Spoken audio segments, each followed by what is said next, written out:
Mendoan menyatu dalam doa dan renungan dari Katedral Purwokerto, Rabu 22 Februari 2023. Saya Romo IA. Selamat pagi saudari-saudara. Hari ini kita memulai Retret Agung Prapaskah.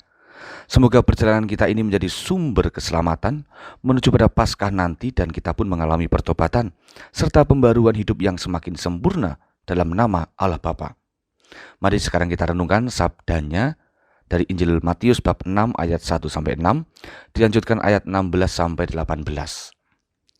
Tuhan bersamamu dan bersama rohmu. Inilah Injil suci menurut Matius. Dimuliakanlah Tuhan. Dalam khotbah di bukit, Yesus bersabda pada para muridnya, "Hati-hatilah jangan sampai melakukan kewajiban agamamu di hadapan orang supaya dilihat. Karena jika demikian, kamu tidak beroleh upah dari Bapamu yang di surga. Jadi, apabila engkau memberi sedekah, janganlah engkau mencanangkan hal itu, seperti yang dilakukan orang-orang munafik di rumah-rumah ibadat dan di lorong-lorong supaya dipuji orang. Aku berkata kepadamu, sesungguhnya mereka sudah mendapat upahnya. Tetapi jika engkau memberi sedekah, janganlah diketahui tangan kirimu apa yang diperbuat oleh tangan kananmu. Hendaklah sedekahmu itu diberikan dengan tersembunyi, maka Bapamu yang melihat yang tersembunyi itu akan membalasnya kepadamu. Dan apabila kamu berdoa, janganlah berdoa seperti orang munafik.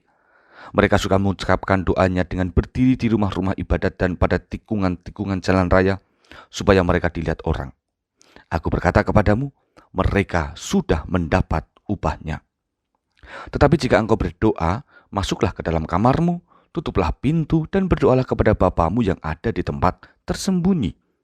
Maka Bapamu yang melihat yang tersembunyi akan membalasnya kepadamu.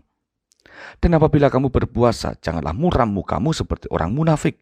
Mereka mengubah air mukanya supaya orang melihat bahwa mereka sedang berpuasa. Aku berkata kepadamu, mereka sudah mendapat upahnya. Tetapi apabila engkau berpuasa, minyakilah kepalamu dan cucilah mukamu, supaya jangan dilihat orang bahwa engkau sedang berpuasa, melainkan hanya oleh Bapamu yang ada di tempat tersembunyi. Maka Bapamu yang melihat yang tersembunyi itu akan membalasnya kepadamu." Demikianlah sabda Tuhan. Terpujilah Kristus. Saudari-saudara, kiranya perlu kita menyadari tentang motivasi apa yang membuat kita mau memasuki masa Prapaskah ini. Sebab laku puasa dan pantang yang identik dalam Prapaskah bukan hanya sebagai tindakan rutin setiap tahun, melainkan sebagai pintu pertobatan dan kemauan mengubah diri secara lebih sempurna. Dalam Injil tadi, Yesus menerangkan tentang perlunya memiliki motivasi yang jelas dalam menjalani ketaatan beragama. Orientasi bukan hanya untuk keselamatan sendiri, tetapi juga membantu orang lain untuk menerima keselamatannya.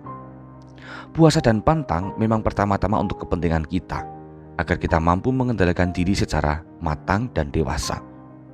Jika kita sudah mampu melakukannya, maka sebetulnya orang lain pula yang turut merasakan tentang kematangan diri kita itu. Mereka menerima buah dari laku tobat yang kita buat, terutama ketika kita menjalin komunikasi dengan mereka. Misalnya, kita menjadi orang yang akhirnya bisa mempunyai ketenangan, menjadi orang yang damai dan mudah mengampuni, yang tekun dalam berbagi berkat. Itulah contoh-contoh buah dalam laku tobat yang baik dan berguna bagi semua orang. Maka saudari-saudara, selamat memasuki masa Prapaskah. Jujurlah pada diri sendiri dan Tuhan untuk mengungkapkan motivasi apa yang sebetulnya kita perjuangkan dalam melakukan laku tobat ini. Jangan lupa mohon rahmat agar Tuhan berkenan menemani dan menjaga perjalanan retret agung kita ini. Tuhan memberkati. Marilah berdoa. Allah Bapa Maha Kuasa, hari ini kami memasuki masa tobat. Perkenankan kami untuk bisa melakukan pertobatan secara sungguh-sungguh. Semoga kami juga semakin mampu membawa diri menuju pada perjalanan dalam kehendak-Mu. Berkati retret agung kami ini, sebab hanya dalam kuasa-Mu lah kami akan mencapai kesempurnaan hidup sebagai orang Kristiani. Demi Kristus Tuhan kami. Amin. Tuhan bersamamu dan bersama rohmu. Kita semua, keluarga kita dan segala laku tobat kita senantiasa dalam berkat Allah yang Maha Kuasa, Bapa, Putra, dan Roh Kudus. Amin. Saudari-saudara, selamat beraktivitas dalam menjalankan laku tobat. Tuhan memberkati. Salam mendoan.